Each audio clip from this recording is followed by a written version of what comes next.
It's time for the Volquest podcast, where we dissect the biggest news items of the week.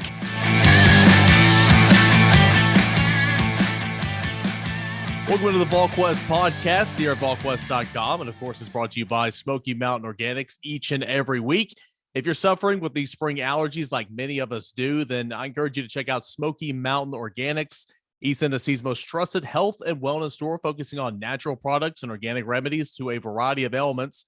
You can visit one of the 3 locations here in East Tennessee, including the one in Knoxville that's at 8018 Kingston Pike across the street from the Trader Joe's, or you can buy online at their website, SmokyMountainOrganics.com. Eric Kane alongside Brent Hubbs, Rob Lewis, and Austin Price here on the Volquest podcast. And gentlemen, a very, very eventful end of the week around college football, specifically here in the SEC. You have the name, image, and likeness talk. Of course, it all started, well, it's been going on, but it all started with Nick Saban when he was meeting with a group of business owners in Tuscaloosa on Wednesday night. Had a couple of things to say. Jimbo Fisher responds. Deion Sanders is in this whole mess as well. Brent, we'll start with you. What do you make with all this? I mean, you've been covering college football for some time, and I've never seen anything like this in terms of putting people's names in their mouths and just with the verbal jabs and whatnot. Well, as we know, Rob Lewis, it just means more in the SEC, right? And so it's, I think it's pretty obvious to me, and I've said this a couple of different times, a couple of different places. To me, it's pretty obvious that Jimbo Fisher's got some issues with Nick Saban that go a lot deeper than whatever was said at a booster meeting in Birmingham, Alabama last week. Now, there's rumors out that, and a story out that this stems back from when they were at LSU together and all this other stuff. But there's obviously, to me, a much deeper situation than Nick Saban calling out Jimbo Fisher for his signing class. Rob, I just don't think you react that strongly if there's not some deeper rooted issues there. Oh yeah, I mean, some of the stuff that that was in Jimbo's response about go find anybody that's ever worked for him, go find assistant coaches. I mean, he was dancing right up to the line that you just don't cross, if you're in the coaching business. And I mean, and he may have crossed it depending on your interpretation of I don't see how you listened to any of that or read anything that Fisher said where he wasn't essentially calling Nick Saban a cheater and saying he had been for years. I thought it was the equivalent, Rob, of like getting in a fight with your wife and like, you say something simple like, hey, there's a little bit of dust on the dresser, and all of a sudden she goes and drags out everything that you've ever done wrong in your marriage. Like you left your socks on the floor in 1984. You left the toilet seat up in 1987. I mean, like it went straight for the jugular. He gutted him and he left him laying, is how I would put it. It sounds like you're speaking from experience, Austin. You need a therapy session here? You don't fight with my wife. Like you name something small and like she like recounts anything you've ever done that was a cross. Jimbo stopped just short of telling Saban to leave his mom out of it. So I've never seen it. I've never seen anything like it though. I mean, to answer your question, Eric, we've seen some spats. I mean, I think back to John Calipari and Chaney at Temple, going after each other that way. But I've never seen anything like this, So we'll see what happens. It's going to make for an interesting week in Destin, Florida. I think those two probably sit across the table from each other, and we'll see how everybody handles. I'm sure they'll be on their best behavior, but certainly going to make for a storyline in Destin in another week.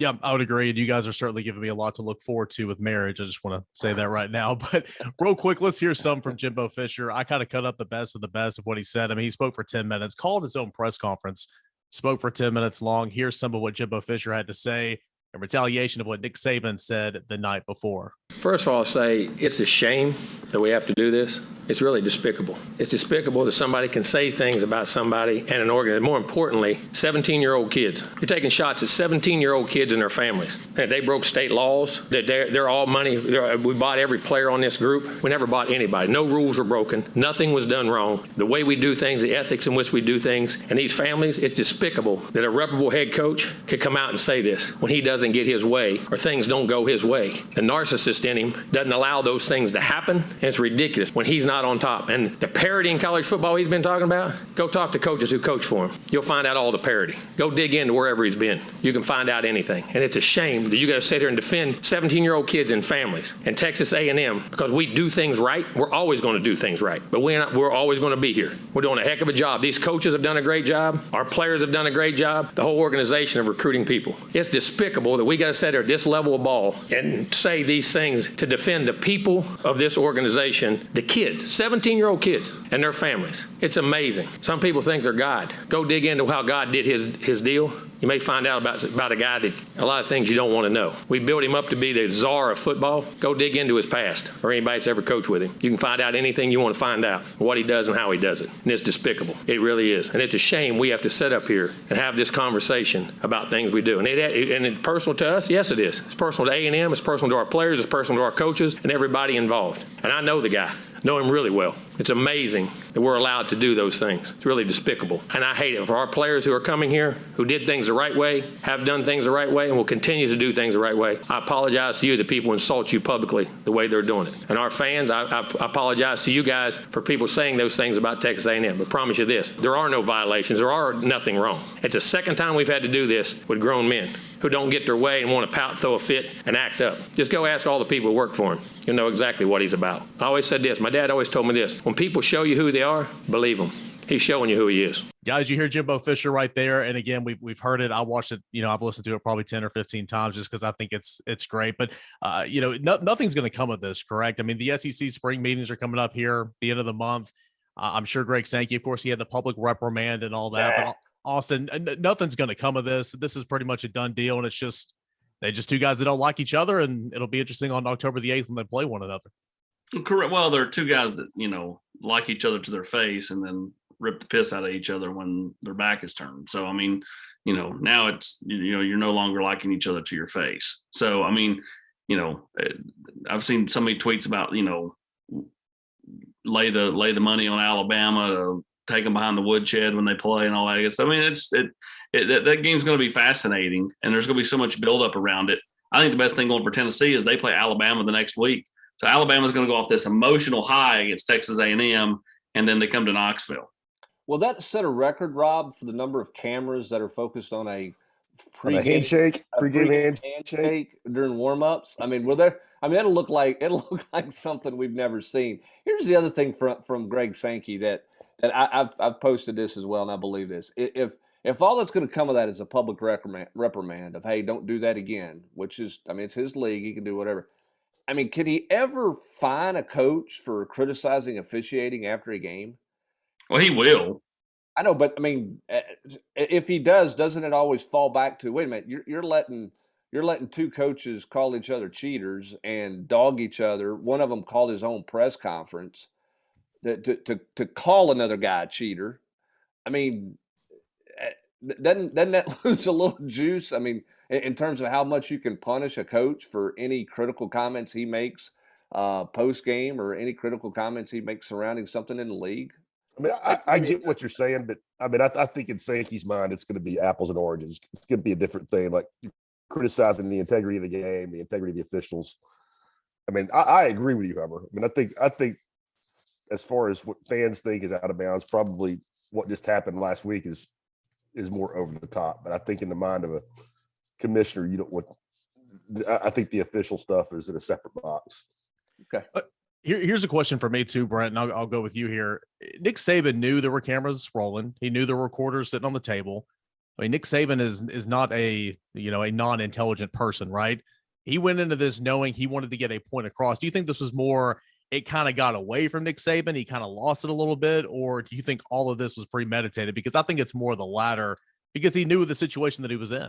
No, I think he chose a poor choice of words. Is what I think he did. I think he went in there with the mindset of, I'm going to get asked about NIL. Here's what I've got things I want to say about NIL. But instead of saying, Austin, that Texas A&M's class had NIL deals when they signed or were already set up that became official when they signed, however you want to call it, through a collective, he used the phrase, Jimbo bought the class, meaning Texas A&M bought the class. which gave Jimbo Fisher the opening he wanted, and he obviously ran through it, like a cartoon character run through a brick wall. I mean, if he just uses the words, Texas A&M used name, image, and likeness to land the number 1 class. We used our history at Alabama to land the number 2 class. This is we're not spending the first 7 minutes of this podcast talking about this topic because it's a non-issue. It's a non-topic. So nothing changes essentially. So nothing's going to go status quo. And of course, we talked name, image, and likeness last week, and the NCAA coming out and essentially doing nothing. But obviously, that was the biggest thing in college football last week. Well, and it's interesting. It's a follow-up this week. If everybody saw the stories that came out on Monday and over the weekend, just as we thought, Austin, that the criticism has shifted from the NCAA is going to come after everybody, and how's that going to work, to now people are saying the NCAA statement and what they want to do is not even really potentially possible. Nobody feels like it's much about nothing. Yeah, there's any juice to that squeeze, if you will, which, again, we'll see what comes out of spring meetings in the SEC. Clearly, there's people who feel like there needs to be some reform and some national guidelines, some standard across the board guidelines. Tennessee Athletic Director Danny White feels that way. That's in our part 2 of our conversation with him that's out there today, talking about name, image, likeness. I just don't know, with all the state laws out there, Rob, how you ever get to a uniform deal across the board. That's going to be really challenging from a court standpoint. Yeah, I mean, I don't think you are, and I'm not a lawyer, but I just know already we're seeing different, levels, or I don't know, enforcement's not the right word, but different levels of what's permissible out there, across the country. And I don't think there is going to be a standard. I don't think the politicians, they're screaming for Washington to fix this. And I don't think the politicians are going to limit what a 18-year-old can make. They're not going to make it just say everybody makes the same. That they're not going to do that. I think they're going to, because nothing is created equal. I mean, Yeah, and I think the feeling from most people too is that there's not a way you're going to be able to punish a student athlete, and there's not a way you're going to be able to punish a collective from the NCAA. So the NCAA is coming back saying we're going to come get coaches. Good luck proving that coaches are the ones doing the deals. Yeah, I mean, and if Nico had a tennis racket, and was one of the best 17-year-old players in the world, nobody would give a crap how much money he was making. Yeah, that's my whole thing about this too. Whether it's the collective, the head coach, or whatever, especially the head coach, it's good luck proving inducement. You can chatter about it, but good luck proving it. So I just think 11 months in to this whole mess, it truly is that mess, and it'll continue to evolve as we continue on with name, image, and likeness. But certainly last week was one for the record books, at least for me so far. I've never seen anything like that. I thought it was pretty wild, and obviously it was fun to sit back and watch and kind of get your popcorn, and like Lane Kiffin might say. Away from name, image, and likeness and really the football field, Tennessee basketball continues to reel in some prospects. Now their third prospect in the last 8 days. Rob, DJ Jefferson went on an official visit last weekend. Went ahead and made the call then, but announced it later last week. But Tennessee gets a nice backcourt player that can develop and sit behind some good guys here next year. But quality depth was added to the roster on Friday. Yeah, I'm intrigued to see what DJ Jefferson brings to the table, because I think I think people see where he signed with Tulsa and they kind of poo-poo it a little bit, and they think that the kid doesn't have that high of a ceiling. I think that I'm not claiming he's going to be an all SEC guy or anything, but I think this kid has a chance to be a good player for Tennessee. Great athlete, 6'5", handles it well, shoots it pretty well, but the thing that jumps out is his athleticism. He's long. He's got the tools to be a quality defender, I think, out of the gate. And Eric, you mentioned development. He's going to come in and be under no pressure whatsoever to play with what Tennessee is bringing back on the wings, and Josiah and Santi adding a fifth-year guy, or a sixth-year guy, actually, like Tyreek Key, and then bringing in Julian Phillips, who I think will mostly play on the perimeter. So, and they didn't get to Jemai Meshack. But a year from now, a lot of those names are not going to be here. So I think it's really good to get DJ into the program.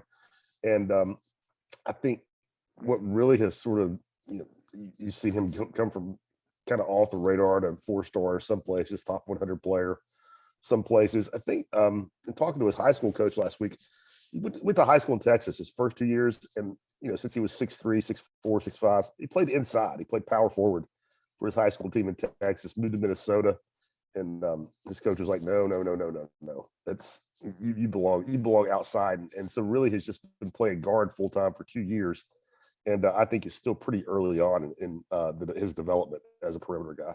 Rob, you had isn't part of the confidence about what DJ Jefferson can end up being at Tennessee? Doesn't that stem from the fact of, kind of piggybacking on what you wrote on Sunday, the fact that this program has continued to recruit high school kids deep into the process, and they've had success in landing those guys? I mean, when I say not in landing them, but success and those guys being contributors. It's really unusual because all we hear about is you got to recruit them as an 8th grader, you got to recruit them as a 9th grader, or you don't have a chance with them.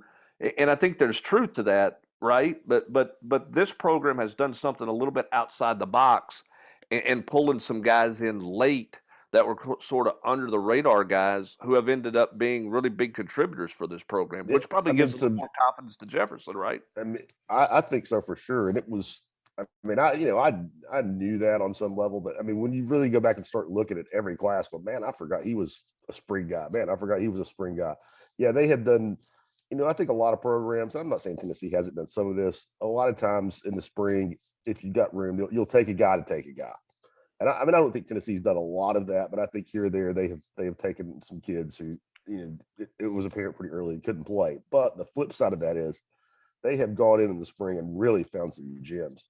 I mean, nobody knew who Olivier was when Tennessee signed him 4 years ago. He has turned into a rock solid SEC starter as a junior. Jordan Bowden was a guy that a lot of people around here knew about Jordan Bowden, but the coaching staff didn't. Added him late to their second class. Eve Pons is maybe the best one ever in the 7 years that they've been here. You get an all SEC, first team all SEC defensive player of the year. A guy gets drafted. So yes, I mean, I don't think that. I think this staff has done enough to where when they sign a kid late, you don't automatically assume they're just bringing in a body because they have the roster spots. Rob, one spot still open, as you wrote, and as you've been writing and been mentioning, Tennessee still probably would like to find a point guard. Of course, Tyrese Hunter, probably nearing a decision very soon, wrapped up his officials this past weekend. Anything new there? And if not a point guard, Tennessee might try to bring in a big man, as you mentioned, to replace Brandon Huntley-Hatfield. But bottom line, one spot to fill, and they're going to fill it before it's all said and done. What do you think? Yeah, I think so. And obviously Hunter is the focal point. I know, Brent, you've been talking to some people. I've been talking to some people at other programs. I mean, I know Tennessee feels like they're in it. Purdue feels like they're in it. I think Texas feels like they're in it. And I'm not sure, and we haven't spoken in a couple of days, I'm not sure where Kansas is as far as really pushing for him without knowing if some guys are coming back or not that have their names in the draft. And he may surprise everybody, but I don't feel like it's going to be Gonzaga. Gotcha. And baseball, of course, we're going to get to that here in just a moment as it begins its play in Hoover for the SEC tournament postseason run. But quickly, Austin, there's obviously a huge weekend of recruiting coming up. The premier Memorial Day weekend events, if you will. We've continued to put names in the war room and kind of try to mention players who we believe will be on campus. But all in all, of course, Nico's going to be here. It's going to be a huge weekend for Tennessee to make some noise, and I'm sure there'll be more information on that as the week goes on prior to Saturday, which will be an all-day event. Yeah, 3 official visitors this weekend. But you look at the unofficials. Francis, I've still got to figure out the pronunciation. Oh, you had it. Come on, I thought you were going Maui Goa. No, it's not Maui Goa. Oh, Moinga maybe is. Someone tried to educate me on it. Anyway, but Francis will be in town. He'll be here unofficially, and then he's going to come back officially in the month of June. So the next month is going to be big for Tennessee in his recruitment. But when you look at kind of where they are overall, I mean, Tennessee, has a lot of big timers coming in this weekend. Sean Davion Bradley, obviously Lucas Simmons, Wilkin Formby. The line of scrimmage is going to be big, including Vic Burley, who will be here officially as well. just a big weekend on the whole with a lot of big timers, enough guys that are committed here or are leaning here to kind of help recruit others. So, Tennessee's got to have a lot of, momentum coming out of this weekend. That doesn't mean they're getting a lot of commits this weekend, but what you want to do is set the table for commits in the month of June and July with a massive weekend this weekend. And the best thing going for them is most of these kids are going to unofficial this weekend and then turn around and official here again in a few weeks. Christian Conyers, unofficial this weekend, official here in a few weeks. Same thing when you look at Nathan Laycock, Tennessee's got a lot of momentum in recruiting. They just got to keep it.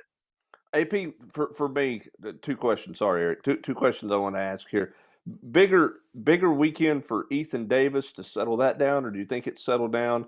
Bigger weekend for Vic Burley because Tennessee's fighting to try to get back even with Clemson in this deal. When you look at that list, kind of, where do you put those two at? The Ethan Davis thing's kind of interesting to me, based on social media stuff he puts out there, but we know some other schools are still trying.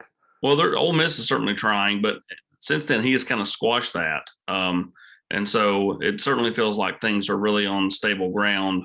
Otherwise he kind of looks silly saying that his one and only official visit to Tennessee and then 3 weeks later he does something else. That just doesn't seem likely. Certainly feels like Tennessee's kind of steadied the ship there. And then with Vic Burley, it is a big weekend. It's an official visit. I think ideally Tennessee would love to have got him up here unofficially and then officially later in June, but that's not going to be the case. It's going to be an official visit. So, Tennessee's got to swing take their one big shot right here and hope that, that it does enough to really, bring them back on Clemson's level. Again, when you look at kind of how this shakes out, Clemson's not getting their official with Vic Burley until the season. If he commits before the season, you just have to like their chances here, in my opinion, because he knows that he wants to take an official there, and he's given them all the way till the season before he does it. Oh, so you're saying that could be a victory lap official visit potentially?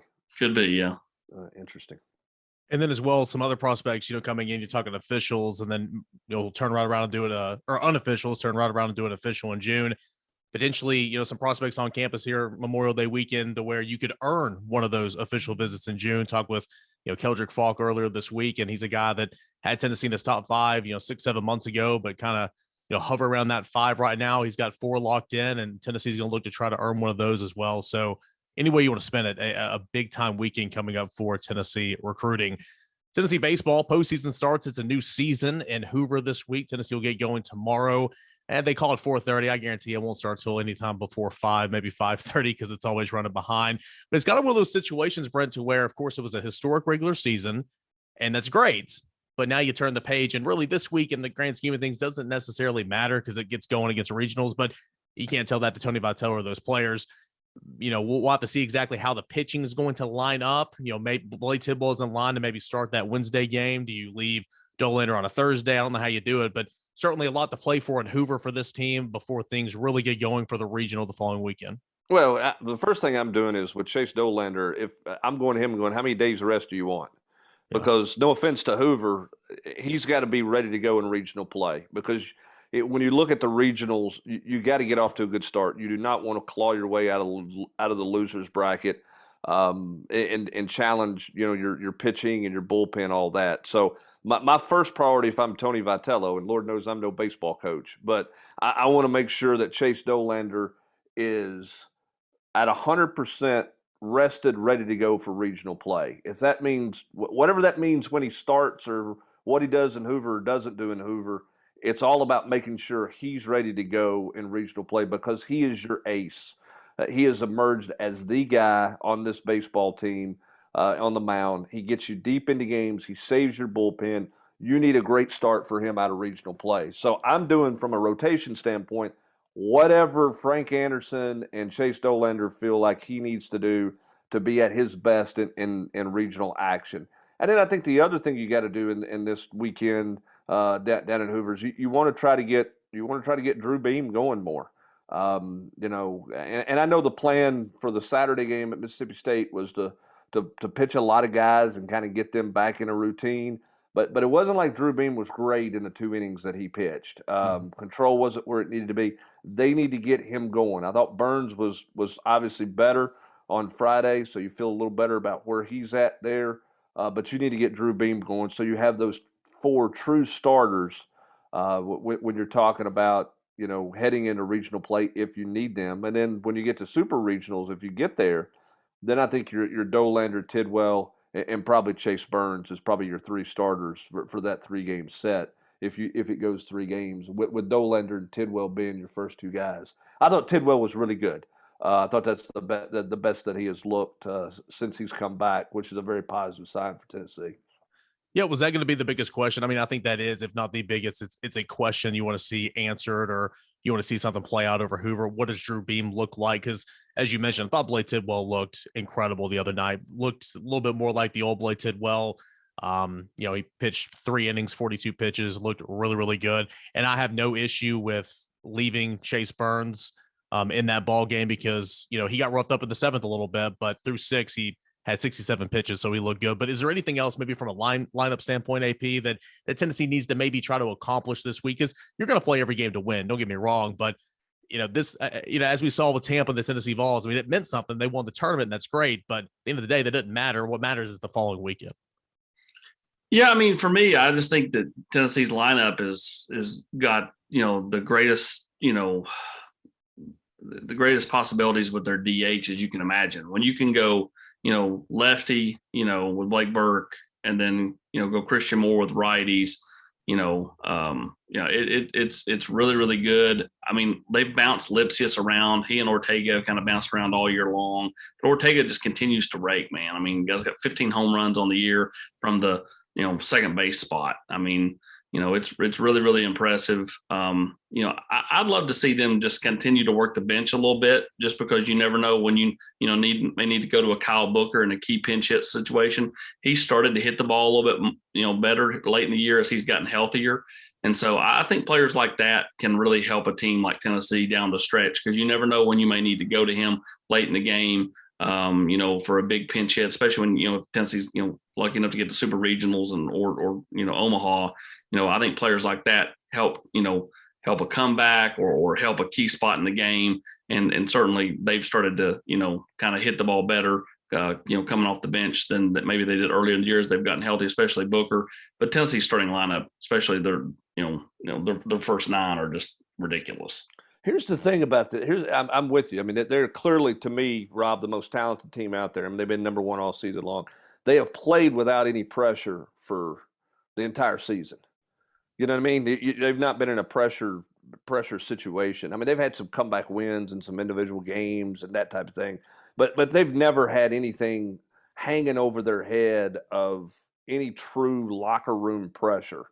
And the question is, I think we all believe this team will handle it, but how do they handle now that it is pressure packed now? I mean, it's, being the number 1 seed is not a given for anything, Rob. And so how does this team handle that? How does Tony Vitello handle that?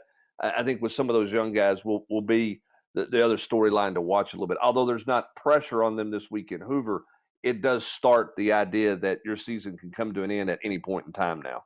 Yeah, I'm not as close to it as some of you guys are, but I'll be really surprised if that's something that affects this team negatively. I just think, you're right. They've been so good that they haven't really, been punched in the face and had to handle adversity. But I just think the way Coach Vitello, runs that thing, I think it's built to take pressure in stride. To, the moment's not too big.